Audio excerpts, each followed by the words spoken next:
यदि आपने बाइबल लिया है तो आज हम प्रायश्चित के दिन के पर्व को सीखेंगे और समझेंगे कि प्रायश्चित का दिन का पर्व का क्या मतलब है। तो आइए मेरे प्यारों, हम लेवी व्यवस्था की किताब को खोलेंगे और लेवी व्यवस्था की किताब और 23वां अध्याय में हम जाएंगे। लेवी व्यवस्था की किताब 23वां अध्याय, और वहां से हम पढ़ेंगे 26 वचन से। 23 अध्याय और 26 वचन से हम वहां पर पढ़ेंगे। मैं आपके लिए पढ़ना चाहूंगा। वहां पर लिखा गया है 26 वचन से, फिर यहोवा ने मूसा से कहा, इसी 7वें महीने के 10वें दिन, इसी 7वें महीने के यानी सितंबर अक्टूबर, जो तीसरी का महीना होता है, रोश हशाना जो हमने पिछले हफ्ते देखा, हालेलुया, जो 7वें महीने का पहला दिन यानी सितंबर अक्टूबर इस मिड में आता है, और जो तीसरी महीना कहलाता है, तीसरी कहते हैं, हालेलुया, उसी महीने के 7वें महीने के 10वां दिन प्रायश्चित का दिन माना जाए। वहां पर लिखा गया है प्रायश्चित का दिन माना जाए। वह तुम्हारी पवित्र सभा का दिन होगा और उसमें तुम अपने अपने जीव को दुख देना, अपने अपने प्राण को, जीव का मतलब अपने अपने प्राण को दुख देना, और यहोवा के लिए हव्य चढ़ाना यानी भेंट को चढ़ाना। तो हम यहाँ पर देख रहे हैं कि 7वें महीने के 10वें दिन को यहाँ पर प्रायश्चित का दिन मनाना है, और हम यहाँ पर देख रहे हैं 7वें महीने के 10वें दिन को यहाँ पर लोगों को अपने अपने जीव को दुख देना है। और तीसरी बात है, हम यहाँ पर देख रहे हैं कि उसी महीने के 10वें दिन को यहोवा के लिए हव्य चढ़ाना है, भेंट चढ़ाना है।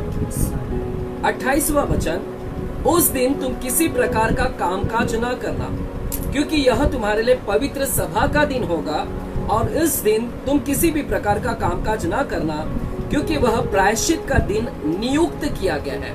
7वां महीना का 10वां दिन यह प्रायश्चित का दिन नियुक्त किया गया है, जिसमें तुम्हारे परमेश्वर यहोवा के सामने तुम्हारे लिए प्रायश्चित किया जाएगा। यह दिन में तुम्हारे लिए प्रायश्चित किया जाएगा। यह दिन इसलिए बनाना है कि तुम्हारे लिए प्रायश्चित किया जाएगा। इसलिए जो प्राणी उस दिन दुख ना सहे, जो अपने जीव को दुख नहीं देगा, वह अपने लोगों में से नष्ट किया जाएगा। और जो प्राणी उस दिन किसी प्रकार का कामकाज करे, उस प्राणी को मैं उसके लोगों के बीच में से नष्ट कर डालूंगा। तुम किसी प्रकार का कामकाज ना करना, यह तुम्हारी पीढ़ी पीढ़ी में तुम्हारे घरों में सदा की विधि ठहरे। वह दिन तुम्हारे लिए परम विश्राम का हो, उसमें तुम अपने अपने जीव को दुख देना, और उस महीने के 9वें दिन को सांझ से लेकर दूसरे सांझ तक अपना विश्राम दिन माना करना। हालेलुया, आमेन। तो मेरे प्यारों, ये जो प्रायश्चित का दिन का जो पर्व है, यह हमें लेवी व्यवस्था की किताब 23वें अध्याय में हमको यहाँ पर मिलता है। लेवी व्यवस्था की किताब 23 अध्याय 26 से लेके और वहां पर 32 वचन तक हमें मिलता है। आइए हम इसे समझने की पूरी प्रयास करेंगे। इससे पहले मैं 23वां वचन से फिर से आपको याद दिला देना चाहता हूँ, स्मरण देना चाहता हूँ। 23वां वचन में लिखा था, फिर यहोवा ने मूसा से कहा, इजराइलियों से कहे कि 7वें महीने के पहले दिन को, 7वां महीना, जब 7वां महीना आता है, और हम जानते हैं कि फसह का पर्व के बाद में अखमीरी रोटी का पर्व आया था। जो अखमीरी रोटी का पर्व मार्च और अप्रैल महीने के दरमियान में था, और पहलौठा का जो पर्व था वो जून महीने के दरमियान में पड़ता है। और उसके 7वें महीने में, यानी जो ग्रेन का फसल होता है, जो जौ का फसल होता है, वो मार्च अप्रैल से लेकर जून के दरमियान में होता है। और उसके बाद में जो फल का फसल होता है, फल वो है लगभग सितंबर अक्टूबर महीने में, यानी 7वें महीने में वो फल का समय आता है। फल, हालेलुया, फल उगने का समय आता है। तो यहाँ पर ये अंतिम फसल है, जो फल उगने का समय है। तो यहाँ पर लिखा है 7वें महीने के पहले दिन को, अर्थात तीसरी महीना कहते हैं यहूदियों के कैलेंडर के मुताबिक। तीसरी महीने के पहले दिन को तुम्हारे लिए परम विश्राम हो, इसमें स्मरण दिलाने के लिए तुम नरसिंगा फूके जाए और एक पवित्र सभा इकट्ठा हो। हालेलुया, उस दिन तुम परिश्रम का कोई काम ना करना और यहोवा के लिए एक हव्य चढ़ाना। तो हमने देखा पिछले हफ्ते 7वें महीने के जो पहला दिन था, वहां पर लोगों को तुरही का पर्व बनाना था। वहां पर पहले दिन में लोगों ने अपने आप को तैयार करना है, तैयारी में रहना है, अपने आप को शुद्धता में रखना है। और यह शुद्धता सिर्फ एक ही दिन नहीं चलेगा। और यहाँ पर क्यों लोग शुद्धता करते हैं? तुरही के पर्व में लोग अपने आप को तैयार करते हैं। और ये तैयारी क्यों करते हैं? इसलिए तैयार करते हैं क्योंकि उसके ठीक 9 दिन बाद, यहाँ पर 7वें महीने के पहले दिन की बात कर रहा है, लेकिन उसके ठीक 9 दिन बाद में प्रायश्चित का दिन आता है। प्रायश्चित के दिन का पर्व मनाया जाता है। हालेलुया। इसको इंग्लिश में कहते हैं डे ऑफ एटॉनमेंट। इंग्लिश में कहते हैं डे ऑफ एटॉनमेंट। हालेलुया। क्यों वहां पर 7वें महीने के पहले दिन को लोग क्यों तैयार हो रहे हैं? क्योंकि ठीक उसके 9 दिन बाद, अर्थात 10वें दिन में, 7वें महीने के 10वें दिन में प्रायश्चित के दिन आने वाला है और उन लोगों को तैयार होना है। प्रायश्चित के दिन आने तक लोगों को तैयार होना है। तो हम यहाँ पर देखते हैं कि लोग यहाँ पर लगभग 9 दिन 10 दिन तक लोग अपने आप को क्या कर रहे हैं? तैयार कर रहे हैं, तैयारी कर रहे हैं। अशुद्धता से बाहर निकल रहे हैं, शुद्धता की ओर आ रहे हैं, अपवित्रता से पवित्रता में आ रहे हैं। उन सारे संसार की चीजों को त्याग रहे हैं, संसार के अभिलाषाओं को, आंखों की अभिलाषाओं को, जीविका के घमंड को, सारी चीजों को उनको त्याग कर इनको अपने आप को तैयार करना होता है। तो लगभग 10 दिन तक उन्हें इन सारी चीज को करना होता है। हालेलुया। ये एक महत्व पर्व है, यह बहुत ही महत्वपूर्ण पर्व है। सारे पर्वों में से यह पर्व बहुत ही महत्वपूर्ण है। क्यों महत्वपूर्ण है? क्योंकि इस दिन में लोगों को अपने आप को तैयार करना है, रिपेंटेंस करना है, पश्चाताप करना है, प्रायश्चित करना है। सारे इजरायली लोगों को इस दिन में पवित्र रहना है, शुद्धता रखना है अपने आप को। और उस दिन में कोई भी अशुद्धता नहीं रहना चाहिए।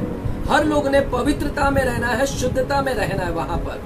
इसलिए बहुत ही महत्वपूर्ण है सारे इजराइल लोगों के लिए। यह पर्व बहुत ही महत्वपूर्ण था, जिस दिन उनको पूरा सारा इजराइल राष्ट्र ने अपने आप को शुद्ध रखना था वहां पर, वह 10वें दिन में। Hallelujah, hallelujah. यह जो पर्व है, यह पर्व को यहूदी के कैलेंडर के मुताबिक यहूदी लोग इसे कहते हैं योम किप्पुर करके पुकारते हैं। इस पर्व को एक और नाम है जो योम किप्पुर करके नाम से पुकारते हैं। योम YOM, योम किप्पुर KIPPUR।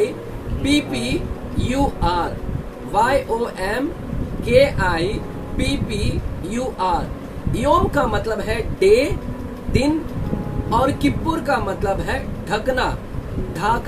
हालेलुया। एटॉनमेंट, प्रायश्चित। हालेलुया, प्रायश्चित।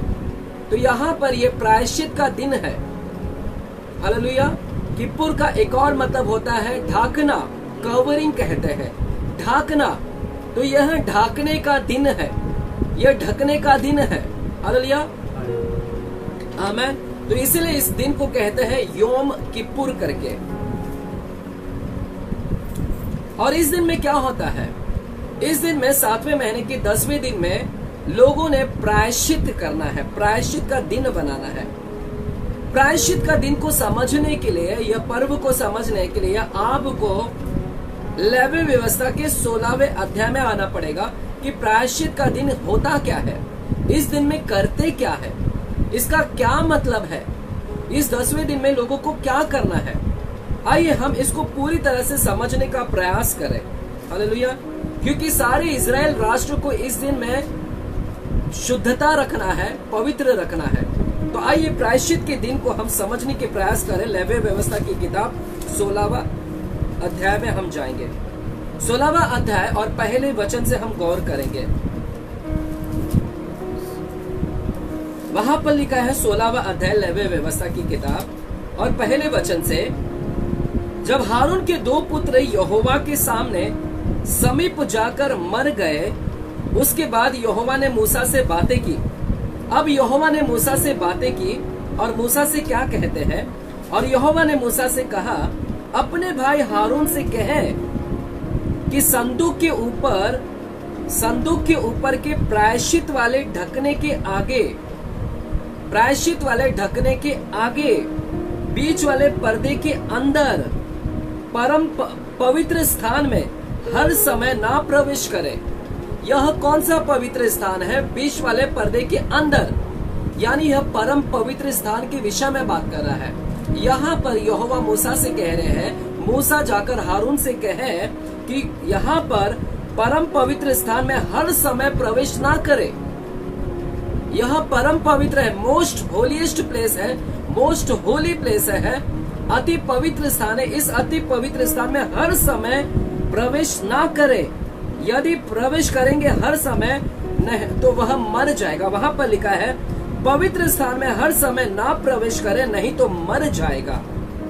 क्योंकि मैं प्रायश्चित वाले ढकने के ऊपर बादल में दिखाई दूंगा। उस अति पवित्र स्थान में परमेश्वर कहते हैं मैं प्रायश्चित वाले ढकने के ऊपर मैं दिखाई दूंगा।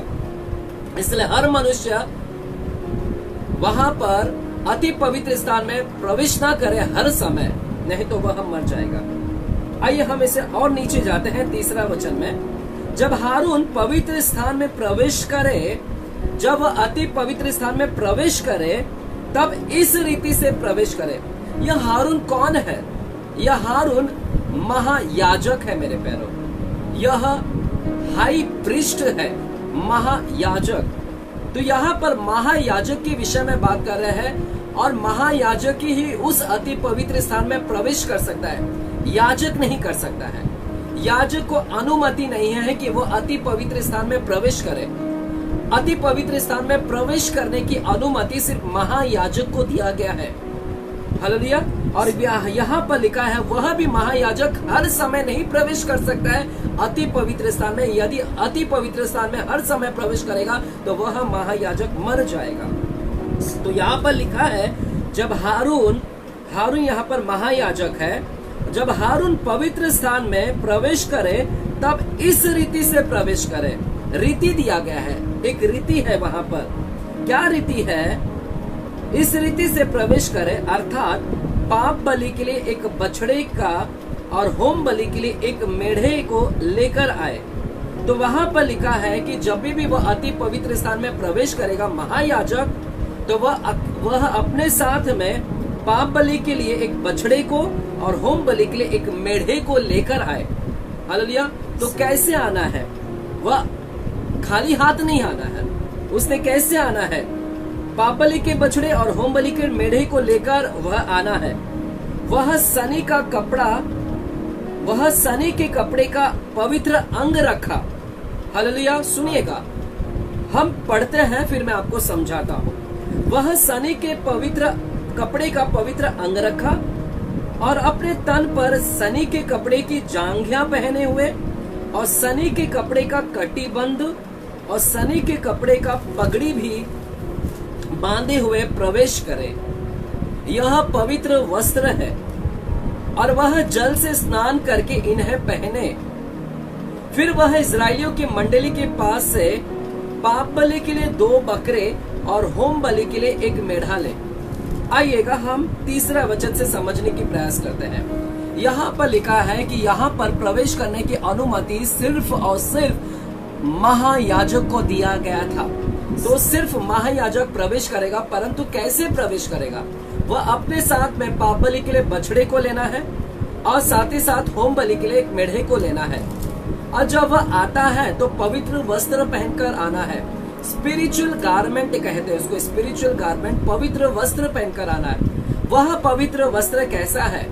वह सनी का कपड़ा पहने हुए, सनी का एक मलमल का प्रकार, एक शुद्धता, एक सफेद, हालेलुया, उस सफेद कपड़े को पहनकर जो सनी का हो, जो मलमल हो, जो एकदम प्योर हो, शुद्ध हो, हालेलुया, उस सनी का कपड़ा पहनकर आए। वहां पर लिखा है सनी का कपड़े का पवित्र अंग रखा और अपने तन पर सनी के कपड़े का जांघिया पहने हुए और सनी के कपड़े का कटीबंध और सनी के कपड़े का पगड़ी भी बांधे हुए प्रवेश करे।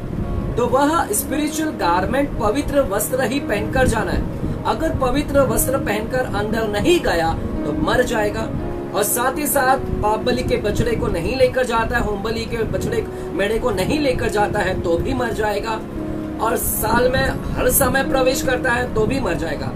तो यहाँ पर एक अनुशासन दिया है, डिसिप्लिन दिया गया कि इस प्रकार से ही महायाजक को प्रवेश करना था। हालेलुया। आइएगा अब हम इसे समझने की पूरी प्रयास करते हैं और 6वें वचन में और आगे जाते हैं। और हारून, 5वां वचन को मैं पढ़ता हूं, 5वां। फिर वह इजरायलियों की मंडली के पास से पाप बलि के लिए 2 बकरे, अब उसने अपने लिए तो एक बछड़ा और मेढ़े लिया था, परंतु अब अपने लिए नहीं, अब यहाँ पर लिखा गया है कि वह इजरायलियों की मंडली के लिए, अब अपने लिए नहीं, अब किसके लिए ले रहा है यहाँ पर? अब इजरायलियों की मंडली के पास से पाप बलि के लिए 2 बकरे, अब यहाँ पर अपने लिए नहीं ले रहा है, यह होम बलि या पाप बलि अपने लिए नहीं ले रहा है, परंतु इजरायलियों के मंडली के लिए, लोगों के लिए, कांग्रीगेशन के लिए। और वहां पर मंडली के पास से पाप बलि के 2 बकरे और होम बलि के लिए 1 मेढ़ा। तो यहाँ पर 2 बकरे अब इजरायलियों के लिए लेना है और साथ ही साथ 1 मेढ़ा लेना है। 6वां वचन।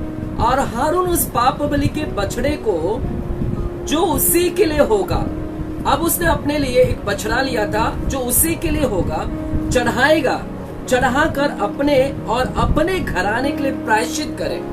प्रायश्चित के दिन में क्या करना है? प्रायश्चित के दिन में यह महायाजक ने अपने लिए बछड़े लेना है और मेढ़ा लेना है, और यह बछड़ा इसने क्या करना है? अपने लिए और अपने घराने के लिए प्रायश्चित करना है। 6वें वचन के अनुसार इस बछड़े को और इस मेढ़े को लेकर इसने क्या करना है? बलि करना है। और यह किसके लिए बलि कर रहा है? ये अपने लिए और अपने घराने के लिए प्रायश्चित करेगा।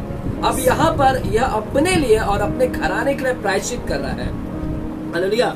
परंतु जो इजरायली के मंडली के लिए उसने 2 बकरे लिया था और 1 मेढ़ा लिया था, वो किसके लिए लिया था? वह मंडली के लिए लिया था। 7वां वचन कहता है, और उन दोनों बकरों को लेकर मिलाप वाले तंबू के द्वार पर यहोवा के सामने खड़ा करे। 2 बकरों को लेकर मिलाप वाले तंबू के सामने खड़ा करे और हारून दोनों बकरों पर चिट्ठियां डाले। अब ये दोनों बकरी किसके हैं? किसके लिए है? इजरायली मंडली के लिए है, यानी इजरायली लोगों के लिए है, उनके मंडली के लोगों के लिए है। 2 बकरे लेना है और उन दोनों बकरे के ऊपर चिट्ठी डालना है। वहां पर लिखा है दोनों बकरों पर चिट्ठियां डाले। एक चिट्ठी यहोवा के लिए और दूसरी अजाजेल के लिए। वहां पर लिखा है कि 2 चिट्ठी लेना है और दोनों चिट्ठी को डालना है। एक चिट्ठी यहोवा के लिए होगा, एक बकरा यहोवा के लिए होगा, दूसरा बकरा अजाजेल के लिए होगा। हालेलुया। अजाजेल के लिए। हालेलुया। ये अजाजेल क्या है, हम उसके विषय में बाद में समझने की प्रयास करेंगे। हालेलुया। और जिस बकरे पर यहोवा के नाम की चिट्ठी निकले उसको हारून पाप बलि के लिए चढ़ाए, और परंतु जिस बकरे पर अजाजेल के लिए चिट्ठी निकले वह यहोवा के सामने जीवित खड़ा किया जाए कि उसे प्रायश्चित किया जाए और वह अजाजेल के लिए जंगल में छोड़ा जाए। हालेलुया। आइए मेरे प्यारों, मैं फिर से आपको इसकी पूरी बताने की प्रयास करता हूँ। तो इस दिन में प्रायश्चित के दिन में क्या करना होता है?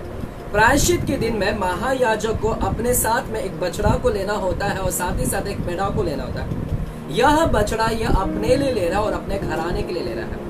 यह प्रायश्चित के दिन में यह क्या करना है? इस महायाजक को क्या करना होता है? प्रायश्चित के दिन में महायाजक ने उस दिन बछड़े को बलि करना है, मेढ़े को ये अपने लिए प्रायश्चित करेगा। उसने जो पाप किए है, उसने जो अशुद्धता किया है, जो उसने उसे घृणा काम किए हैं, अशुद्धता के काम किए, उसके लिए वो प्रायश्चित करता है उस बछड़े के द्वारा और उस मेढ़े के द्वारा अपने और अपने घराने के लिए लेकर। साथ ही साथ उस दिन में वो सारे इजरायली लोगों के लिए, यानी इजराइल राष्ट्र के लोगों के लिए भी, उन सारे लोगों के लिए वो 2 बकरे लेता है और वो 2 बकरों पर वो चिट्ठियां डालता है।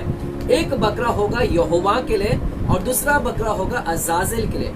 जब दोनों चिट्ठी डालते हैं, एक चिट्ठी अगर यहोवा के लिए निकलता है जो चिट्ठी यहोवा के लिए निकलता है, जो बकरे के ऊपर चिट्ठी डालता है, और जो चिट्ठी जो बकरे पर डालता है, अगर वो चिट्ठी यहोवा के लिए होगा तो वह बकरा यहोवा के लिए समर्पित होगा। परंतु जो बकरे के पर चिट्ठियां में नाम निकलेगा अज़ाज़ेल के लिए, तो वह बकरा अज़ाज़ेल के लिए होगा, वह यहोवा के लिए नहीं होगा। परंतु जो यहोवा के लिए चिट्ठी निकलेगा वह बकरा यहोवा के लिए समर्पित किया जाएगा, उसकी पाप बलि उसकी बलि दी जाएगी। परंतु जो अज़ाज़ेल के लिए निकलेगा उसकी बलि नहीं दी जाएगी, उसको जीवित छोड़ दिया जाएगा, उसको जीवित रखा जाएगा और उसको जंगल में छोड़ दिया जाएगा। जंगल में उसे क्या किया जाएगा? छोड़ दिया जाएगा। तो मेरे प्यारों, यहाँ पर हम क्या देख रहे हैं? प्रायश्चित के दिन में क्या होता है? तो ये सारे वहां पर ये सारे रीति थी, ये सारे वहां पर नियम था, ये सारे सिद्धांत था, इस प्रकार से वहां पर प्रायश्चित के दिन में करना होता था। हालेलुया, हालेलुया, आमीन। 11वां वचन में आएंगे। हारून उस पाप बलि के बछड़े को जो उसके लिए होगा समीप ले आए और उसको बलिदान करके अपने और अपने घराने के लिए प्रायश्चित करेगा। तो पाप बलि के बछड़े से वो क्या कर रहा है? प्रायश्चित करेगा। और जो वेदी यहोवा के सम्मुख है उस पर के जलते हुए कोयले से भरे हुए धूपदान को लेकर अपनी दोनों मुट्ठियों को कूटे हुए सुगंधित धूप से भरकर बीच वाले पर्दे के भीतर ले आकर उस धूप को यहोवा के सम्मुख आग में डाले, जिससे धूप का धुआं साक्षी पत्र के ऊपर के प्रायश्चित के ढकने के ऊपर छा जाए, नहीं तो वह मर जाएगा। तो अब उसे क्या करना है? इसमें यहाँ पर इसने क्या करना है? वेदी के उधर से कोयले लेना है और धूपदान लेना है और धूप लेना है, कोयले को धूपदान में डालना है और उस धूपदान को लेकर बीच वाले पर्दे के अंदर यानी अति पवित्र स्थान में जाना है। वहां पर उसने क्या करना है? धूप को डालना है और जिससे धुआं भर जाए वहां पर। हालेलुया। अगर वो वैसा नहीं करता है तो वो क्या हो जाएगा? मर जाएगा वहां पर। हालेलुया। तो यह भी एक प्रोसेस था वहां पर, इस प्रकार से भी रीति वहां पर करना था। आइएगा हम आगे बढ़ते हैं, फिर मैं आपको पूरा समझाता हूँ इसका क्या मतलब है। तब वह बछड़े के लहू में से कुछ लेकर पूर्व की ओर, बछड़े के लहू को लेकर पूर्व की ओर ईस्ट साइड में प्रायश्चित के ढकने के ऊपर अपने उंगली से छिड़के। जो अति पवित्र स्थान में वाचा का संदूक है, जो प्रायश्चित का ढकना है, वाचा के संदूक के ऊपर जो प्रायश्चित का ढकना है, उस बछड़े का लहू को उसने लेकर उस ढकने के ऊपर उसने क्या करना है? छिड़कना है, छिड़कना है, उसने छिड़क देना है वहां पर। हालेलुया। तो ये सारे प्रोसेस है, उस प्रकार से प्रायश्चित के दिन में करना है। बछड़े के लहू का जो उसने बलि किया है, उस बलि किए हुए बछड़े का लहू को लेना और अंदर जाना है और उस लहू को लेकर उसने ढकने के ऊपर क्या करना है? छिड़कना है वहां पर। हालेलुया। और क्या लिखा गया है वहां पर? ढकने के ऊपर अपनी उंगली से छिड़के और फिर उस लहू में से कुछ उंगली के द्वारा उस ढकने के सामने भी 7 बार छिड़के। अब ढकने के सामने, तो वहां पर ढकने के सामने भी उस उंगली को लेकर उसने क्या करना है? वहां पर 7 बार क्या करना है? छिड़कना है ढकने के सामने। हालेलुया। एक तो ढकने के ऊपर और ढकने के सामने भी छिड़कना है वहां पर, वो भी 7 बार छिड़कना है। फिर 15वां वचन कहता है, तो ये कौन से लहू से कर रहा है? यह बछड़े के लहू से कर रहा है। यह बछड़ा का लहू जो उसके लिए उसने किया है, यह बछड़े के लहू जो उसने अपने और अपने घराने के लिए बलि किया है, इस बछड़े के लहू को वो प्रायश्चित वाले ढकने के ओर छिड़क रहा है अपने और अपने घराने के लिए। फिर लिखा है 15वां वचन में, फिर वह उस पाप बलि के बकरे को जो साधारण जनते के लिए होगा बलिदान करके उसके लहू को बीच वाले पर्दे के भीतर ले आए, और जिस प्रकार बछड़े के लहू से उसने किया, ठीक वैसे ही वह बकरे के लहू से भी करे, अर्थात उसको प्रायश्चित के ढकने के ऊपर और उसके सामने छिड़के।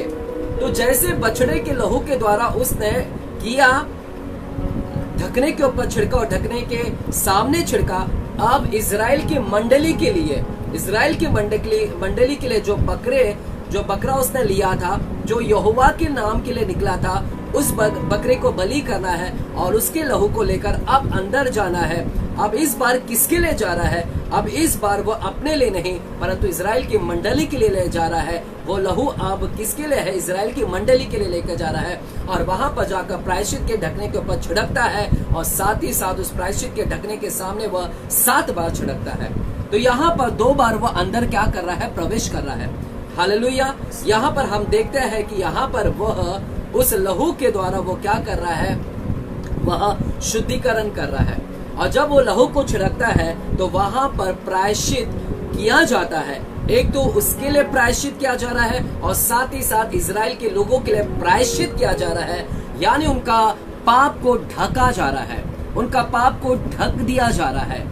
तो जब भी वह लहू छिड़कता है तो लहू वहां पर क्या करता है, ढकने का काम कर रहा है। तो प्रायश्चित के दिन में परमेश्वर उनके सारे पापों को ढक देता है। उनके सारे पापों को प्रायश्चित के दिन में परमेश्वर क्या करता है, ढक देता है। हालेलुया, ढक जाते हैं, उनके सारे पाप ढक जाते हैं। Hallelujah, hallelujah. अब रहा सवाल, अब हमने देखा बछड़े को भी बलि कर दिया गया है, बकरे को भी बलि कर दिया गया, परंतु एक बकरा अभी भी बचा है जो यहोवा के लिए नहीं है परंतु जंगल में छोड़ने के लिए है, जिसको अजाजेल के लिए रखा गया है। यह बकरे को अजाजेल के लिए रखा गया है। आइए 16वां वचन को पढ़ेंगे। और वह इस्राएलियों की भांति भांति की अशुद्धता और अपराधों और उनके सब पापों के कारण पवित्र स्थान के लिए प्रायश्चित करे। हालेलुया। यह इस्राएलियों के भांति भांति की अशुद्धता, जो उन्होंने अशुद्धता किया है, भांति भांति की अशुद्धता किया है, उन सारी अशुद्धता और अपराधों और उनके सब पापों के कारण पवित्र स्थान के लिए प्रायश्चित करे और मिलावने तंबू जो उसके संग उनकी भांति भांति की अशुद्धता के बीच रहता है, उनके लिए भी वह वैसा ही करे। तो यहाँ पर वो पवित्र स्थान के लिए वो क्या कर रहे हैं, शुद्धता के लिए वो लहू छिड़क रहे हैं, और यहाँ पर मिला वाले तंबू के लिए भी वो शुद्धता कर रहे हैं। तो हम यहाँ पर देख रहे हैं शुद्धता किसके लिए की जा रही है। एक तो महायाजक अपने लिए शुद्धता के लिए प्रायश्चित कर रहा है, हालेलुया, अपने घराने के लिए प्रायश्चित कर रहा है, इजरायलियों के लोगों के लिए प्रायश्चित कर रहा है, और साथ ही साथ पवित्र स्थान और मिला वाला तंबू जो उनके बीच में उन सारे लोगों के लिए वो क्या कर रहा है, प्रायश्चित कर रहा है। हालेलुया। यह प्रायश्चित के दिन में प्रायश्चित होता है, यहाँ पर ढका जाता है, इसीलिए लोगों को यहाँ पर क्या होना था, तैयार होना था। तो हमने जो पिछले हफ्ते देखा तुरही का पर्व में, वहां से 7वें दिन, पहले दिन से लेके ये 10वें दिन तक लोगों को अपने आप को क्या करना था, शुद्ध रखना है, शुद्धता रखना है, पवित्र रखना है, क्योंकि ठीक 10वें दिन में प्रायश्चित का दिन में आता है। लोगों के अंदर पाप नहीं रहना चाहिए, क्योंकि उनके पाप का वहां पर क्या हो रहा है, वहां पर प्रायश्चित किया जाएगा। Hallelujah, hallelujah. आइएगा हम 20वां वचन को पढ़ते हैं, फिर मैं आपको एक एक करके समझाता हूँ। 20वां वचन कहता है, जब वह पवित्र स्थान और मिलावले तंबू और वेदी के लिए प्रायश्चित कर चुके, तब जीवित बकरे को आगे ले आए। अब एक बकरा जीवित है जो अजाजेल के लिए रखा गया है, वह जीवित बकरे को आगे ले आए, और हारून अपने दोनों हाथों को जीवित बकरे पर रख कर इजरायलियों के सब अधर्म के कामों और उनके सब अपराधों अर्थात उनके सारे पापों को अंगीकार करे, और उनको बकरे के सिर पर धर कर उसके किसी मनुष्य के हाथ जो उस काम के लिए तैयार हो जंगल में भेजकर छुड़वा दे। वह बकरा उनके सब अधर्म के कामों को अपने ऊपर लादे हुए किसी निर्जन स्थान में उठा ले जाएगा, इसलिए वह मनुष्य उस बकरे को जंगल में छोड़ दे। अब यहाँ पर यह बकरा जो जीवित है, इस बकरा के द्वारा क्या किया जाता है, इस बकरे को महायाजक क्या करेगा, अपना हाथ उसके ऊपर रखता है, इजरायलियों की सारी अशुद्धता को वहां पर वह अंगीकार करता है, उनके पाप को, उनके सारे पाप को, अपराध को, अधर्म को वो उनके बकरे के ऊपर हाथ रखकर उन सारे पाप को उसके ऊपर लाद देता है। उस बकरे के ऊपर जो जीवित बकरा है उसके ऊपर लाद देता है, और वह जीवित बकरे के ऊपर वो सारे इजरायलियों के पाप अब उसके ऊपर डाल दिए गए हैं। Hallelujah, hallelujah. और वहां पर उस बकरे को अब क्या करना है, उसे किसी मनुष्य के द्वारा अब जंगल में जाकर क्या कर देना है, छोड़ देना है, छोड़ देना है, और उसको छोड़ देना है।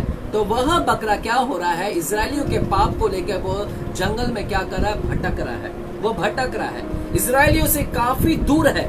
इजरायलियों को दिखाई भी दे रहा है कि वो बकरा कहां पर चला गया है, यानी वो दूर हो चुका है। हालेलुया, वो दूर हो चुका है। तो अब हमने यहाँ पर देखा प्रायश्चित के दिन में क्या हो रहा है। प्रायश्चित के दिन में ये सारे प्रोसेस हो रहे हैं कि बछड़े को लाना था, मेढ़े को लाना है, महायाजक अपने अपने अपने अशुद्धता का वहां पर प्रायश्चित कर रहा है। साथ ही साथ इजरायली लोगों के लिए पाप बलि लेकर आ रहा है, इजरायलियों के पाप के लिए वो प्रायश्चित कर रहा है, पवित्र स्थान के लिए और मिलाप वाले तंबू के लिए वो वहां पर प्रायश्चित कर रहा है, हालेलुया, और बलि अर्पण कर रहा है। तो यहाँ पर अकेला नहीं आना है, हालेलुया। तो आइए हम इसको समझने की प्रयास करते हैं। यहाँ पर महायाजक ने एंट्री करना है।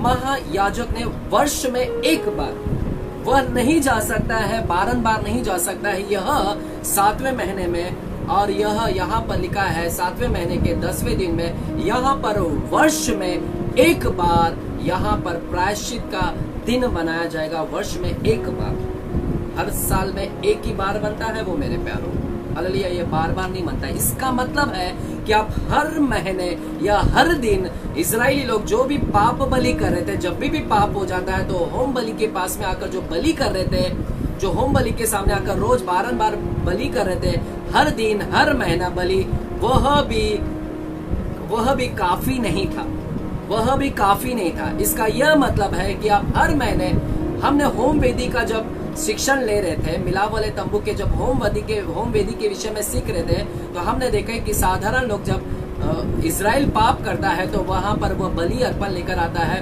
वहां पर मेमने को लेकर आकर बलि करता है, तब उसका रिश्ता परमेश्वर के साथ में जुड़ जाता है, वहां पर उसके पाप धुल जाते हैं। अगर वह जितने बार भी पाप करता है तो वहां पर उसको मेमने को लेकर आना है वहां पर। अब इतना सब कुछ करने के बावजूद भी वो काफी नहीं था। यहाँ पर आपको वर्ष में एक बार यहाँ पर फिर भी बलि करना होगा, वर्ष में एक बार। इसका यह मतलब है कि पूरे महीने भर आपने जो भी बलि किया वो इतना काफी नहीं है, हालेलुया। तो हमें समझने की प्रयास करना है कि आप महीने में जितना बार भी आप बलि अर्पण कर रहे थे वह सफल नहीं था, वह काफी नहीं था, परंतु वर्ष में एक बार यह क्या करेगा, इजरायली लोगों के सारे पाप को धो डालेगा, ढक देगा। यह इजरायलियों के सारे पाप को छुपा डालेगा, ढक देगा, कवर अप कर देगा। तो यह पर्व बहुत ही इंपॉर्टेंट था, यह पर्व बहुत ही महत्वपूर्ण था प्रायश्चित का, क्योंकि इसी प्रायश्चित के पर्व में इजरायलियों के सारे पाप को क्या हो जाएगा, ढक दिया जाएगा। इसलिए लोगों को वहां पर क्या करना था, तैयार हुआ होना था, और लोगों को अपने जीव को दुख देना था। वहां पर हम लेवी व्यवस्था की 23वां अध्याय में 3 बार इस वाक्य को सुनते हैं, जो बारंबार यह वाक्य दोहराया जा रहा है, अपने जीव को दुख देना, अपने जीव को दुख देना, अपने जीव को दुख देना। इस दिन में लोगों को अपने जीव को दुख देना है। जीव यानी प्राण को दुख देना है। किस प्रकार प्राण को दुख दे सकते हैं, इसका क्या मतलब है? इसका मतलब है कि लोगों ने अपने शरीर को दुख देना, मारना है, हालेलुया। शरीर को मारना है, अपने प्राण को मारना है। शरीर को कैसे मारते हैं? फास्टिंग के द्वारा, उपवास के द्वारा, हालेलुया। उपवास के द्वारा लोग अपने शरीर को क्या करते हैं, मारते हैं। तो यहाँ पर लोगों ने फास्टिंग करना है, प्रार्थना करना है, अपने शरीर को मारना है, शरीर की अभिलाषाओं को मारना है, आंखों की अभिलाषाओं को मारना है, जीविका की घमंड को मारना है। ये सारी चीज को यहाँ पर मारना था, फास्टिंग करना है। जब हम उपवास करते हैं तो हम हमारे शरीर को मारते हैं। जब हम शरीर मरता है तो आत्मा क्या होता है, जी उठता है। हम आत्मिकता में और बढ़ते हैं मेरे प्यारों, हम आत्मिकता में और उन्नति को प्राप्त करते हैं। शरीर जब मरता है तो आत्मिकता में हम उन्नति को प्राप्त करते हैं। इसलिए यहाँ पर लिखा है कि यह प्रायश्चित के दिन में हर इजरायली लोग ने अपने जीव को मारे, हालेलुया। अपने जीव अपने आंखों की अभिलाषाओं से हट जाए, शरीर की अभिलाषाओं से निकल जाए, जीविका के घमंड से निकल जाए, अशुद्धता से निकल जाए, संसार की अभिलाषाओं से निकल जाए, अपने आप को, शरीर को मारे समय, हालेलुया। यदि जो नहीं मारेगा तो वहां पर लिखा है वह नष्ट किया जाएगा, वहां पर लिखा गया है वह नष्ट किया जाएगा, हालेलुया। आइएगा मेरे प्यारों, आपने लेवी व्यवस्था की किताब 23वां अध्याय में जाएंगे और 29वां वचन को देखेंगे, 29 वचन को देखेंगे। लेवी व्यवस्था 23 अध्याय 29 वचन को, वहां पर लिखा गया है, इसलिए जो प्राणी मतलब फ्लैश, जो लोग मनुष्य उस दिन दुख ना सहे, जो दुख नहीं सहता है, जो जीव को दुख नहीं देता है, वह अपने लोगों में से नष्ट किया जाएगा। जो उन सारी चीजों से इसको लापरवाही लेता है, जो अपने शरीर की अभिलाषाओं को त्यागता नहीं है, जो शरीर को नहीं मारता है, हल्के में लेता है, तो वहां पर कहता है वह व्यक्ति, उस प्राणी इजरायलियों में से क्या होगा, नष्ट किया जाएगा। जीव को जो दुख नहीं देता है, प्राणों को दुख नहीं देता है, हालेलुया, वह व्यक्ति वहां से क्या हो जाएगा, नष्ट किया जाएगा। हालेलुया। तो मेरे प्यारों, यहाँ पर हमें यह बहुत ही इंपॉर्टेंट है कि हर लोगों ने उस दिन में अपने आप को तैयार करना था, क्योंकि उस दिन में परमेश्वर के सम्मुख उनका फैसला होने वाला था। उस दिन में उनका फैसला था वहां पर। Hallelujah, hallelujah. तो यहाँ पर हम देखते हैं यहाँ पर महायाजक के विषय में। अब यहाँ पर महायाजक वर्ष में एक बार जाएगा। तो ये महायाजक कौन है मेरे प्यारों? ये महायाजक जो वास्तविक में यह पूर्ण हुआ, यह तो प्रतिरूप था। हारून तो एक प्रतिरूप था, परंतु इसका वास्तविकता में हमारे वास्तविकता में नए करार में यह महायाजक कौन बनकर आया? आइएगा हम इसको देखने के प्रयास करते हैं। हालेलुया। आइएगा, आपने यदि बाइबल लिया है तो वहां पर हम देखेंगे इब्रानियों की किताब 4 अध्याय और 14 वचन। इब्रानियों की किताब 4 अध्याय 4 चैप्टर और 14 वचन को हम देखेंगे। हालेलुया। 14 वचन, 4 अध्याय पद 14 वचन को हम देखेंगे। 14 वचन लिखा है, इसलिए जब हमारा ऐसा बड़ा महायाजक है, ऐसा बड़ा महायाजक, वहां पर हारून था, परंतु नए करार में इब्रानियों की किताब में कहता है, इसलिए जब हमारा ऐसा बड़ा महायाजक है जो स्वर्गों से होकर गया है, जो स्वर्गों से होकर गया, हमारा महायाजक स्वर्गों से होकर गया है, अर्थात परमेश्वर का पुत्र यीशु। यहाँ पर यह महायाजक कौन है? यहाँ पर महायाजक अर्थात परमेश्वर का पुत्र यीशु है। और हम जानते हैं कि नए करार में वास्तविकता में जो सच्चाई बनकर आया है वह महायाजक यीशु है। हालेलुया, यीशु है। और पुराने करार में हमने देखा प्रायश्चित के दिन में महायाजक ने एंट्री करना है। कहां पर एंट्री करना है? अति पवित्र स्थान में। यानी परमेश्वर जहां पर रहते हैं, परमेश्वर जहां पर निवास करते हैं, परमेश्वर जहां पर अपने आप को प्रकट करते हैं, वहां पर प्रवेश होना था किसको? महायाजक को। हालेलुया। हर कोई प्रवेश नहीं कर सकता था वहां पर, ओनली महायाजक प्रवेश कर सकता था। और हम देखते हैं यीशु मसीह यहाँ पर महायाजक है, और यीशु मसीह को स्वर्गों से होकर उस अति पवित्र स्थान में जाना था। और हम जानते हैं कि यीशु मसीह जब मरकर जी उठे, हालेलुया, मरकर जी उठे, तो उन्होंने कहा अब तक मैं पिता के पास में नहीं गया हूं, तो वो पिता के पास में गए हैं। महायाजक सबसे पहला गया है वहां पर। हालेलुया। तो आइएगा 14 वचन को हम फिर से पढ़ते हैं। तो वहां पर लिखा है, तो आओ हम अपना अंगीकार करें, दृढ़ता से थामे रहे, अंगीकार को दृढ़ता से थामे रहे, क्योंकि हमारा ऐसा महायाजक नहीं जो हमारी निर्बलता में हमारे साथ दुखी ना हो सके, वरन वह सब बातों में हमारे समान परखा गया तो भी निष्पाप निकला। इसलिए आओ हम अनुग्रह के सिंहासन के निकट याव बांध कर चले, क्योंकि हमारा परमेश्वर, हमारा महायाजक है, उस अति पवित्र स्थान में प्रवेश किया है। हमारा महायाजक कौन है? यीशु मसीह है। वो अति पवित्र स्थान में वह प्रवेश किया है। आइएगा इब्रानियों की किताब 9वां अध्याय को हम देखते हैं। 9वां अध्याय, इब्रानी की किताब 9वां अध्याय और 7 वचन से हम पढ़ेंगे। हालेलुया। लेकिन मैं आपके लिए 7 वचन से पहले, हाँ चलिएगा 6 वचन से हम पढ़ते हैं। 6 वचन से, यह वस्तुएं इस रीति से तैयार हो चुके, हम पहले तंबू में याजक, उस पहले तंबू में याजक हर समय प्रवेश करके सेवा के कार्य संपन्न करते हैं। पहला पवित्र स्थान में सिर्फ याजक जाता है। तो वहां पर लिखा याजक के विषय में कि याजक हर समय पहले तंबू में प्रवेश करके सेवा के कार्य संपन्न करता है, पर दूसरे में, यानी दूसरा मतलब अति पवित्र स्थान में, पर दूसरे में केवल महायाजक वर्ष भर में एक ही बार जाता है। महायाजक वर्ष भर में एक ही बार जाता है और बिना लहू लिए नहीं जाता, बिना लहू लिए नहीं जाता। हालेलुया, बिना लहू लिए। तो हम देखते हैं कि यहाँ पर महायाजक वर्ष में एक बार जाता है, और हम जानते हैं कि यीशु मसीह हमारा महायाजक है, वह अति पवित्र स्थान में गया है, और यह अति पवित्र स्थान यानी उस परमेश्वर, हालेलुया, जो हाथ का बना हुआ तंबू नहीं है, हालेलुया, जो हाथ का बना हुआ तंबू नहीं है, परंतु जो सिद्ध तंबू है, उस तंबू में वह प्रवेश किया। और वह भी कैसे जाना था? बिना लहू लिए नहीं जाना था। बछड़े का लहू बिना लहू लिए नहीं जाना था। तो हमारा महायाजक क्या लहू लेकर गया? हाँ, यीशु मसीह लहू लेकर गया। किसका लहू लेकर गया?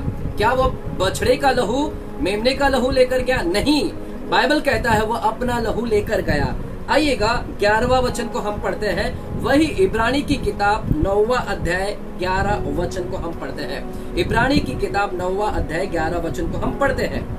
परंतु जब मसीही आने वाली अच्छी अच्छी वस्तुओं का महायाजक होकर आया, मसीही महायाजक होकर आया, तो उसने और भी बड़े और सिद्ध तंबू से होकर, सिद्ध तंबू से होकर, जो हाथ का बना हुआ नहीं, हाथ का बना हुआ तंबू तो मूसा ने बनाया, परंतु यह जो तंबू है यह हाथ का बना हुआ नहीं। किसका बात कर रहा है? जो स्वर्ग में है, जो स्वर्ग में, क्योंकि स्वर्ग में भी तंबू है, वह अति पवित्र स्थान है, और वही नमूना परमेश्वर ने मूसा को दिखाया था। वही नमूना देकर मूसा ने मिला वाला तंबू बनाया था, हुबहू वही चीज देकर यहाँ पर बनाया था जो हाथ का बना हुआ था। हालेलुया। तो यह तंबू ऊपर भी है। तो परमेश्वर अब इस तंबू के विषय में बात कर रहा है कि महायाजक सिद्ध तंबू से होकर, जो हाथ का बना हुआ नहीं, अर्थात इस सृष्टि का नहीं, और बकरों और बछड़ों के लहू के द्वारा नहीं, बकरों और बछड़े के लहू के द्वारा नहीं, पर अपने ही लहू के द्वारा। अब महायाजक अपने ही लहू के द्वारा एक ही बार, वर्ष में एक ही बार, हमारा यीशु मसीह एक ही बार बलि हुआ, लहू को बहाया, और एक ही बार उसने लहू को लेकर, बार बार उसको बलि होने की आवश्यकता नहीं है। इसलिए प्रायश्चित का दिन बार बार नहीं बनाया जाता था। प्रायश्चित का दिन वर्ष में सिर्फ एक ही बार को दर्शाता है। हालेलुया, कि एक ही बार बलि होगा और एक ही बार लहू बहाया जाएगा, और जो सिद्ध तंबू में लेकर जाएगा, और वह लहू यीशु अपने ही लहू के द्वारा एक ही बार पवित्र स्थान में प्रवेश किया और अनंत छुटकारा प्राप्त किया। हालेलुया। तो यहाँ पर हमारा महायाजक यीशु मसीह ने अपने ही लहू को लेकर गया। तो क्या यह प्रोफेसी फुलफिल हुआ? पिछले हफ्ते हमने देखा तुरही का पर्व का प्रोफेसी फुलफिल नहीं हुआ है, वो भविष्यवाणी पूरा नहीं हुआ अभी तक। तो क्या यह प्रोफेसी पूरा हो गया प्रायश्चित का दिन का पर्व? क्योंकि प्रायश्चित के दिन में तो ये सारी चीज हो रहे हैं कि वहां पर बलि अर्पण करना है, बलि अर्पण होना है, महायाजक ने एंट्री करना है। तो हम देख रहे हैं कि ये सारी चीज हो चुका है। तो क्यों परमेश्वर प्रायश्चित का दिन के पर्व को फिर बनाने के लिए कह रहा है? क्योंकि परमेश्वर चाहता है कि मेरा आगमन निकट है। तुरही का पर्व तुरही कभी भी बज सकती है, इसके पहले कि तुम तैयार हो जाओ, प्रायश्चित कर लो, अपने आप को तैयार कर लो। इसीलिए मैं समझता हूँ कि 23वां अध्याय में परमेश्वर वहां पर प्रायश्चित का दिन फिर से याद कराने के लिए, स्मरण कराने के लिए डाल दिया है वहां पर, ताकि तुम तैयार हो जाओ। अभी तक तैयार नहीं हुए हैं तो तैयार हो जाओ, क्योंकि मेरा आगमन क्या है, बहुत ही निकट है वहां पर। और जो तैयार नहीं होगा वह नष्ट किया जाएगा, वह नष्ट किया जाएगा। Hallelujah, hallelujah. तो मेरे प्यारों, यहाँ पर हम देखते हैं यह महायाजक ने कैसे जाना था। यह महायाजक ने सनी का कपड़ा पहनकर जाना था। कैसे जाना था? सनी का कपड़ा पहनकर जाना था। हालेलुया। तो यह सनी का कपड़ा क्या है? क्या है मेरे प्यारों? महायाजक का जो कपड़ा होता है वो रंग बिरंगा होता है। आपने यदि महायाजक के कपड़े को अगर देखा होगा, आप उसको फाइंड आउट कर सकते हैं, आप गूगल में भी जाकर देख सकते हैं। और जितने मेरे साथ जुड़े हैं, जो डेली बाइबल स्टडी में मेरे साथ में जुड़े हैं, आपका व्हाट्सएप नंबर मेरे पास में, मैं आपको उस महायाजक के कपड़े को, उसके पिक्चर्स को मैं भेज दूंगा, फोटो को मैं आपको व्हाट्सएप में मैं भेज दूंगा आपको, कि किस प्रकार से महायाजक कपड़ा पहनता है। तो हम देखते हैं वहां पर महायाजक का जो कपड़ा होता है वह रंग बिरंगा होता है, वहां पर मणि लगे रहते हैं। हालेलुया। और वहां पर उसके जो कलर्स दिखाए गए हैं, जो कलर है वहां पर, जो वहां पर पर्पल कलर है, स्कारलेट कलर है वहां पर, ब्लू कलर है वहां पर, ये सारे कलर को वहां पर वह पहनता है। हालेलुया, ये सारे कलर के वो कपड़ा पहनता है वहां पर। आमीन, हालेलुया। जो वहां पर गोल्ड है, ब्लू है, पर्पल है, स्कारलेट है। हालेलुया।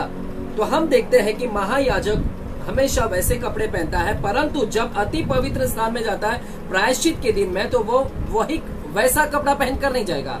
इस दिन में वह वैसा कपड़ा पहनकर नहीं जाएगा जहां पर कलरफुल हो, परंतु वो कपड़े को उतार कर वो एक पवित्र वस्त्र पहनेगा, जो सनी का कपड़ा हो, जो शुद्ध सफेद हो, सिर्फ सफेद हो। हालेलुया। वो रंग बिरंगा कपड़ा पहनकर नहीं जाएगा, कलरफुल कपड़े पहनकर नहीं जाएगा, परंतु वो कौन से कपड़े पहनकर जाएगा? साफ। हालेलुया, जो शुद्ध सफेद। हालेलुया। तो मेरे प्यारो, महायाजक जो कपड़े पहनता है, उसके पीछे भी एक रहस्य है। उसके कपड़ा यीशु मसीह को दर्शाता है। उसके कपड़े के अंदर, हम महायाजक के कपड़े के अंदर जो रंग बिरंगा होता है, उसके अंदर हम गोल्ड कलर को पाते हैं। गोल्ड कलर, हालेलुया, सोने के कलर को हम पाते हैं कि वहां पर हम देखते हैं कि सोना का कलर किसको दर्शाता है? वह है राजा को दर्शाता है, वो परमेश्वर को दर्शाता है, वो शुद्धता को दर्शाता है। तो महायाजक जो ऐसे कपड़े पहनता है, तो वहां पर वो यीशु मसीह के कैरेक्टर को दर्शाता है, नेचर को दर्शाता है, उसके चारित्र को दर्शाता है कि यीशु मसीह परमेश्वर है, वो शुद्ध है, नेचर में पवित्र है। और जो महायाजक जो कपड़े पहनता है, उस कपड़े के अंदर ब्लू कलर भी पाया जाता है। ब्लू कलर का मतलब क्या होता है? ब्लू कलर उसके स्वर्ग को दर्शाता है, यानी यीशु मसीह वो स्वर्ग का परमेश्वर है, स्वर्ग से आया हुआ है, स्वर्ग का राजा है, उसको दर्शाता है। हालेलुया। और हम देखते हैं महायाजक जो कपड़ा पहनता है रंग बिरंगा, उसके अंदर एक और कलर पाया जाता है जो पर्पल है, पर्पल कलर है वहां पर। यह पर्पल कलर किसको दर्शाता है? रॉयल्टी को दर्शाता है। रॉयल्टी एक राजा को दर्शाता है कि हमारा परमेश्वर राजा है। हालेलुया, राजा है, वो स्वर्ग से आया, वह राजा है, वह परमेश्वर है, वह शुद्ध है, वह राजा है। हालेलुया। तो जो भी महायाजक कपड़ा पहनता है, वह यीशु मसीह के कैरेक्टर को दर्शाता है। और स्कारलेट, हालेलुया, स्कारलेट रेड, जो लहू से लगा हुआ, जो लाल कलर के कपड़े, हालेलुया, जो उसके बलिदान को दर्शाता है। तो महायाजक जो स्कारलेट पहनता है, वो उसके बलिदान को दर्शाता है, उसके बलि को दर्शाता है। तो ये सारी चीज हम नए करार में देखते हैं कि यीशु मसीह वह राजा, स्वर्ग का राजा, स्वर्ग से आया हुआ है, वह राजा है, वह परमेश्वर है, वह शुद्ध है। हालेलुया, आमीन। तो यहाँ पर हम देखते हैं प्रायश्चित के दिन में अब यहाँ पर महायाजक को अब ऐसे रंग बिरंगे कपड़े नहीं पहनना है, परंतु अब उसको सनी का कपड़ा पहना, ओनली शुद्ध सफेद कपड़ा होगा, सफेद कपड़ा, वह कपड़ा पहनकर जाना है। तो हम देखते हैं यीशु मसीह शुद्धता है, पूरा शुद्धता है। और जब वह जाता है, महायाजक जब जाता है, तो उसने एक कपड़े को, एक स्कारलेट, एक लाल कलर के कपड़े को, फीता को भी बांधना है। यहाँ पर लाल कलर के फीता को बांधना है, यानी वो जब भी जाता है तो वहां पर फीता को या फिर वह लहू को छिड़कना है, कपड़े के ऊपर लहू को छिड़कना है। लहू को महायाजक जब भी जाता है तो लहू को छिड़कना है या फीता को पहनना है वहां पर। हालेलुया। इसका मतलब क्या है कि यहाँ पर वह अपने कपड़े के ऊपर लहू लगा हुआ लेकर जाता है। हालेलुया, लहू लगा हुआ लेकर जाता है। तो यीशु मसीह जब गए तो साथ ही साथ वो लहू को लेकर गए। हालेलुया। आइए हम प्रकाशित वाक्य को समझने के प्रयास करेंगे। प्रकाशित वाक्य 19वां अध्याय, प्रकाशित वाक्य 19वां अध्याय और 11 से लेके 14 वचन को हम देखते हैं। प्रकाशित वाक्य 19 अध्याय और 11 से लेके 14 वचन को मैं पढ़ता हूँ। वहां पर देखिएगा क्या लिखा गया है 19 अध्याय में। फिर मैंने स्वर्ग को खुला हुआ देखा और देखता हूँ कि एक श्वेत घोड़ा है, श्वेत घोड़ा है और उस पर एक सवार है। एक घोड़ा देखता है, यूहन्ना प्रकाशन देखने वाला कहता है कि मैंने एक घोड़ा को देखा और उस घोड़े के ऊपर एक सवार है जो विश्वास योग्य है, जो सत्य कहलाता है। उस घोड़े के ऊपर जो विराजमान है, वो सवार जो है वो विश्वास योग्य है और जो सत्य है। तो हम जानते हैं किसके विषय में ये कह रहा है। और वह धर्म के साथ न्याय और युद्ध करता है। उसकी आंखें आग की ज्वाला है और उसके सर पर बहुत से राजमुकुट है। उस पर एक नाम लिखा है जिसे उसके छोड़ और कोई नहीं जानता। वह लहू छिड़का हुआ वस्त्र पहने है। लहू छिड़का हुआ वस्त्र पहने है। वह क्या पहना हुआ है? लहू छिड़का हुआ वस्त्र पहने है और उसका नाम परमेश्वर का वचन है। तो हम यहाँ पर देख रहे हैं कि वह सवारी जो है, वो सवार जो किया है, उसने एक वस्त्र पहना और उस वस्त्र के ऊपर लहू छिड़का हुआ है। जैसे हम देखते हैं कि महायाजक जब अति पवित्र स्थान में जाता है तो वह सफेद कपड़े पहन के जाता है और उस कपड़े के ऊपर वह धब्बा लगा होता है, वह लहू छिड़का हुआ होता है। हालेलुया, यानी उस कपड़े के ऊपर लहू लगा हुआ होता है। हालेलुया। और यही हुबहू हम देखते हैं प्रकाशित वाक्य में, यहाँ पर लहू छिड़के हुए उस सवारी को बता रहा है जिसके वस्त्र के ऊपर लहू छिड़का हुआ है। ये किसके विषय में बता रहा है? यीशु के विषय में बता रहा है, महायाजक के विषय में बता रहा है। हालेलुया। तो हम सारी चीज यहाँ पर देख रहे हैं कि वर्ष में एक बार तो यीशु मसीह एक बार गया। हालेलुया। वो बारंबार बलि नहीं होता है और अपने ही लहू को लेकर गया और वह शुद्धता, हालेलुया, शुद्धता में होकर जिसने कभी पाप नहीं किया, हालेलुया, लहू छिड़का हुआ लेकर गया वह। हालेलुया। तो ये सारी चीज हम देख रहे हैं वहां पर। और जो यहोवा के लिए पाप बलि हुआ, जो यहोवा के लिए है, यहोवा के लिए समर्पण किया गया, यहोवा के लिए, और यीशु के लहू के द्वारा सारे जगत के पाप क्या हो गए हैं? क्षमा हो गए, धुल गए। वहां पर कवरिंग होता था, वहां पर ढक दिया जाता था। सारे इजराइल राष्ट्र के क्या होते थे? पाप ढक जाते थे। लेकिन आज यीशु मसीह के लहू के द्वारा सारे मानव जाति के पाप क्या हो गए हैं? धुल गए हैं। हालेलुया। धुल गए हैं, ढक नहीं गए, धुल गए हैं। यदि हम इब्रानी की किताब और 8वें अध्याय में आते हैं, इब्रानी की किताब और 8वें अध्याय में आते हैं और 12वां वचन को देखते हैं। 12वां वचन को, अब जो दूसरा बकरा है, यह दूसरे बकरे के विषय में क्या कहता था? दूसरा जो बकरा है उसको जीवित छोड़ देना है और वह दूसरा बकरा जंगल में भेज देना है। और उसके ऊपर महायाजक ने क्या करना है? वह सारे क्या करना है? अपने हाथ को रखना है और सारे लोगों के पाप का अंगीकार करना है और इजरायली के पाप को उस पाप को उसके ऊपर लाद देना है। और वह पाप को लिए हुए वह बकरा क्या होगा? दूर चला जाएगा। तो इसका क्या मतलब है? यानी इसका यह मतलब है कि परमेश्वर यीशु मसीह तो बलिदान हुआ और उसने हमारे पाप को तो धो डाला। सिर्फ धोया ही नहीं, साथ ही साथ उसने पाप को स्मरण भी नहीं रखा। जब यह बकरा, जो जीवित बकरा है, जब लेकर चले जाता है तो वह इजरायलियों से काफी दूर जाता है जंगल में। यानी इजरायली लोगों को याद भी नहीं आता है कि उनका पाप कहाँ चला गया। वह पाप लाद दिया गया था और उससे लेकर वह दूर चला जाता है बकरा। इसका मतलब है परमेश्वर उसको स्मरण भी नहीं करेगा, लोगों को स्मरण भी रखने नहीं देगा। इसलिए इब्रानी की किताब 8 अध्याय 12 वचन को पढ़ेंगे। 8 अध्याय 12 वचन, वहां पर लिखा है, क्योंकि मैं उनके अधर्म के विषय में दयावंत हूँगा। उस दिन मैं उनके अधर्म के विषय में दयावंत हूँगा और उनके पापों को फिर स्मरण ना करूंगा। उनके पापों को मैं याद भी नहीं रखूंगा। परमेश्वर उस पाप को भेज देगा दूर। हालेलुया। याद भी नहीं रखेगा, धो देगा। हालेलुया। याद भी नहीं रखने का। तो यहाँ पर मानव जाति को उनके पाप को परमेश्वर स्मरण भी नहीं रखेगा। हालेलुया। तो हम सब देख रहे कि ये सारे भविष्यवाणी यहाँ पर पूर्ण हो रहे हैं। Hallelujah, hallelujah. यहाँ पर एक और चीज हमें देखने को मिलता है कि इस दिन में महायाजक अंदर जाकर फेस टू फेस क्या होता है? मुलाकात करता है। किससे?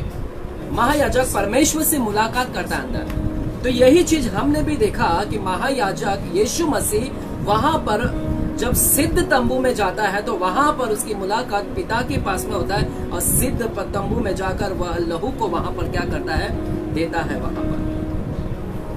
Hallelujah, hallelujah. तो यह बहुत ही महत्वपूर्ण डे है। यह बहुत ही इंपॉर्टेंट डे था। इस दिन में परमेश्वर लोगों ने अपने आप को तैयार करना है, शुद्ध करना है। यदि शुद्ध नहीं रखते हैं, जीव को दुख नहीं देते हैं, तो वह मनुष्य उस दिन में क्या होगा, नष्ट किया जाएगा। Hallelujah, hallelujah. क्या आप मेरे साथ में बने हुए हैं? आमेन, आमेन। तो मेरे प्यारों, यहाँ पर हम क्या समझने की प्रयास कर रहे हैं? इसका यह मतलब है कि यीशु मसीह आने वाले हैं निकट, दूसरा आगमन आने वाला है, और दूसरे आगमन से पहले परमेश्वर तुरही का पर्व बजा रहा है, लोगों के द्वारा तुरही बजा रहा है। कई लोग वचन का प्रचार कर रहे हैं, कई लोग जाकर वचन को संदेश दे रहे हैं कि तैयार हो जाओ, तैयार हो जाओ, तैयार हो जाओ। लोगों को तैयार होना है, गंभीर होना है, सीरियसली होना है, लोगों ने तैयार हो जाना है। अब समय बहुत ही निकट आ चुका है, अंतिम समय में आ रहे हैं, हम आ चुके हैं। अब हमने अपने जीव को धोखा, हमने दुख देना है, शरीर को मारना है और तैयार होना है, क्योंकि उसका आगमन प्रायश्चित का हमें उसके सामने खड़ा होना होगा। अगर हम उसको सीरियसली नहीं लेते हैं, अगर प्रायश्चित के दिन को हम सीरियसली नहीं लेते और हम जीव को दुख नहीं देते हैं, तो हम नष्ट किए जाएंगे। ये लास्ट अपॉर्चुनिटी होगा। यह इजरायली लोगों के लिए एक लास्ट अपॉर्चुनिटी था।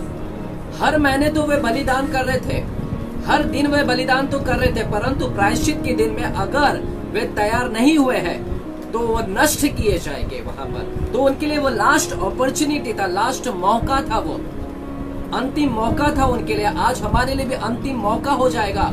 यह पर्व हमें क्या बता रहा है? हमारे लिए अंतिम मौका है। यदि हम आज भी तैयार नहीं होते, लास्ट अपॉर्चुनिटीज में भी तैयार नहीं होते हैं, तो हम अलग किए जाएंगे, हम अलग किए जाएंगे। हालेलुया, अलग किए जाएंगे। इसीलिए प्रायश्चित के दिन के पर्व को बहुत ही गंभीर लेना है। हालेलुया।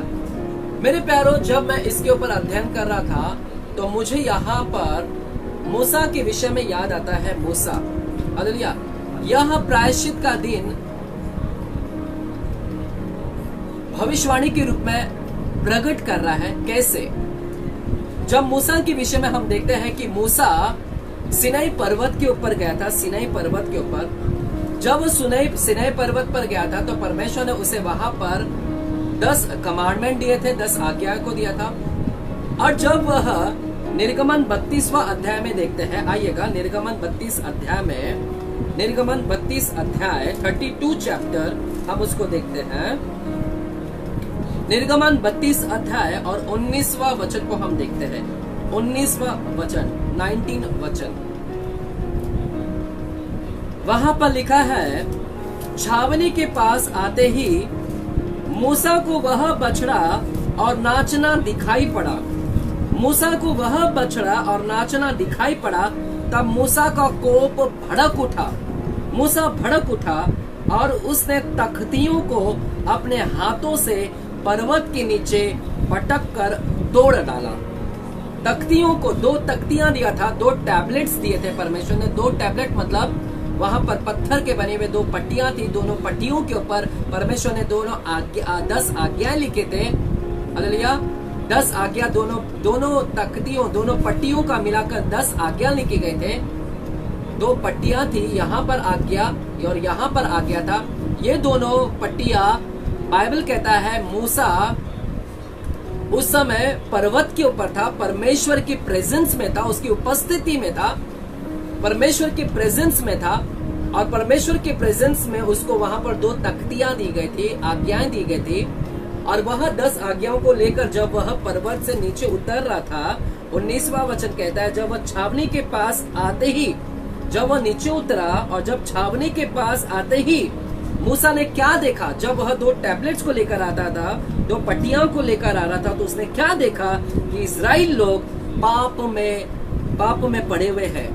सब लोग वहां पर क्या कर रहे हैं? उन्होंने एक बछड़ा बनाया है, एक अपने लिए एक परमेश्वर बनाया है, एक बछड़े को परमेश्वर कह रहे हैं, एक बछड़ा बनाया और उसको परमेश्वर कह रहे हैं, परमेश्वर का दर्जा दे दिया है, बछड़े को परमेश्वर का दर्जा दे दिया है।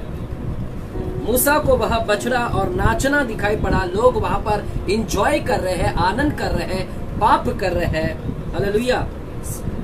तब मूसा का कोप भड़क उठा। तो यहाँ पर हम क्या देखते हैं? यह मूसा जो है, यह मूसा हमें यीशु मसीह का एक प्रतिरूप दिखाई देता है। हालेलुया। इसको टिपोलॉजी शब्द बोलते हैं, टिपोलॉजी। यहाँ पर एक प्रतिरूप दिखाई देता है। जैसे 40 दिन 40 रात वह पर्वत पर था, वैसे ही 40 दिन उपवास किया, 40 दिन 40 रात उपवास किया, वैसे यीशु मसीह 40 दिन 40 रात उपवास किए। तो ये कहीं ना कहीं मूसा से मिलता जुलता और यूसुफ के लाइफ से यीशु का, जो यूसुफ को गड्ढे में डाल दिया गया था, वह यीशु यूसुफ और यीशु की कई जगह पे तुलना किया जाता है। उसी प्रकार मूसा को और यीशु के कई जगह पे तुलना किए जाते हैं। जैसे जैसे उसके जीवन में हुआ, वैसे यीशु के जीवन में भी बहुत सारे चीज घटे हैं वहां पर। तो हम यहाँ पर देखते हैं कि मूसा जब सिनै पर्वत के ऊपर परमेश्वर के साथ में था और वह उस परमेश्वर के उपस्थिति से नीचे आया, और जब वह नीचे आया तो वह लॉ को लेकर आ रहा है, व्यवस्था को लेकर आ रहा है वहां पर। हालेलुया।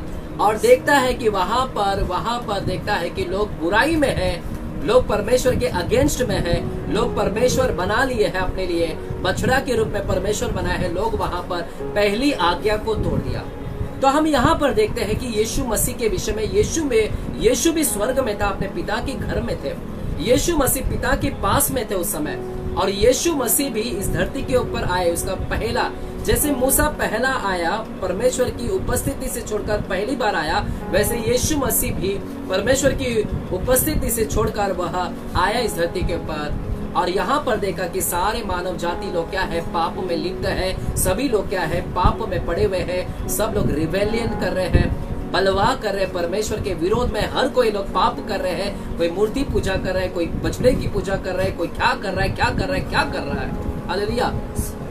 और वहां पर क्या हुआ, बाइबल कहता है मूसा ने उस तख्तियों को क्या कर दिया, तोड़ दिया, पटक दिया उसने और तोड़ दिया वहां पर। और फिर वापस से वह सिनै पर्वत के ऊपर गया और परमेश्वर के पास फिर से गया। और हमने भी देखा यीशु मसीह आए और फिर वापस से वो क्या हुए हैं, परमेश्वर के पास में वे चले गए। जैसे मूसा फिर से चला गया, वैसे ही परमेश्वर यीशु मसीह भी फिर से चले गए। लेकिन फिर हम यहाँ पर निर्गमन की किताब में हम 34 चैप्टर में देखते हैं। 34 चैप्टर में आइएगा, 34 अध्याय, निर्गमन 34 अध्याय में हम देखते हैं। निर्गमन 34 अध्याय 34 चैप्टर और 28वां वचन से हम जाएंगे। 28 वचन से हम देखते हैं, 28 वचन से। हालेलुया। 34 अध्याय और 28 वचन से हम देखते हैं। मूसा वहां यहोवा के संग 40 दिन और रात रहा, और तब तक ना तो उसने रोटी खाई और ना पानी पिया। और उसने उन तख्तियों पर वाचा के वचन अर्थात 10 आज्ञाएं लिख दी। जब मूसा साक्षी की दोनों तख्तियां हाथ में लिए हुए सिनै पर्वत से उतर रहा था, अब दूसरी बार उतर रहा है, अब दूसरी बार तख्तियों को लेकर वो उतर रहा है, सिनै पर्वत से उतर रहा था, तब यहोवा के साथ बातें करने के कारण उसके चेहरे से किरणें निकल रही थी। उसके चेहरे से किरणें निकल रही थी, परंतु उसका चेहरा शाइन कर रहा था, ग्लोरियस चेहरा हो गया था, महिमामय चेहरा हो गया था, शाइन कर रहा था, किरणें निकल रही थी। परंतु वह यह नहीं जानता था कि उसके चेहरे से किरणें निकल रही है। जब हारून और सब इस्राएलियों ने मूसा को देखा कि उसके चेहरे से किरणें निकल रहे हैं, तब वे सब उसके पास जाने से डर गए। तब मूसा ने उनको बुलाया और हारून मंडली के सारे प्रधानों समेत उसके पास आया और मूसा उनसे बातें करने लगा। इसके बाद सब इस्राएली पास आए और जितनी आज्ञाएं यहोवा ने सिनै पर्वत पर उसके साथ बात करने के समय दी थी, वे सब उन्हें बताई। जब तक मूसा उनसे बात ना कर चुका, तब तक वह अपने मुंह पर ओढ़ना ढाले रहा। सुनेगा मेरे प्यारों, यहाँ पर दूसरी बार मूसा फिर से आ रहा है। अब की बार जब आ रहा है, दोनों तख्तियों को लेकर आ रहा है। इसका चेहरा पहले जैसा नहीं है, यह शाइनिंग है, ग्लोरियस चेहरा है, शाइन हो रहा है, चमक रहा है यहाँ पर। और दूसरी बार जब आता है तो वहां पर वह क्या देखता है कि यहाँ पर अब बछड़े नहीं बनाए गए हैं। यहाँ पर हालेलुया, यहाँ पर अब पाप नहीं है। हालेलुया, यहाँ पर बछड़े नहीं बनाए गए हैं। हालेलुया। तो यहाँ पर हम क्या देखते हैं कि मूसा जैसे दूसरी बार आया, पहली बार आया फिर गया, फिर दूसरी बार आया, वैसे यीशु मसीह पहली बार आया फिर गया, फिर से दूसरा आगमन होगा उसका, फिर से दूसरा आगमन होगा। हालेलुया। पहली बार तो आ चुका है, अब दूसरी बार भी आएगा, दूसरी बार भी आगमन होगा उसका। He will be coming a second coming उसका होगा। हालेलुया, सेकेंड कमिंग आएगा, वो दूसरा आगमन होगा। और अब की बार वो कैसे आएगा? वो महिमामय होकर आएगा, ग्लोरियस में आएगा, शाइनिंग करेगा। वो बादलों पर आकर वो महिमामय बादल में होकर आएगा। हालेलुया, वह बादलों के बीच में होकर आएगा, शाइनिंग कर एक विजेता को लेकर आएगा वो वहां पर। हालेलुया, हमारा परमेश्वर यीशु मसीह वो शाइनिंग में होकर आएगा। जैसे मूसा ग्लोरियस को लेकर आया, वैसे ही मेरा यीशु मसीह भी फिर से आएगा, वो सेकेंड कमिंग में ग्लोरियस में आएगा वो हमारे बीच में। इसलिए मेरे प्यारो, तुरही के पर्व से लेकर हमें प्रायश्चित के दिन के पर्व तक हमें क्या है? तैयार होना है, संभलना है, जीव को दुख देना है, प्राणों को दुख देना है। जो व्यक्ति दुख नहीं देता है वो नष्ट किया जाएगा।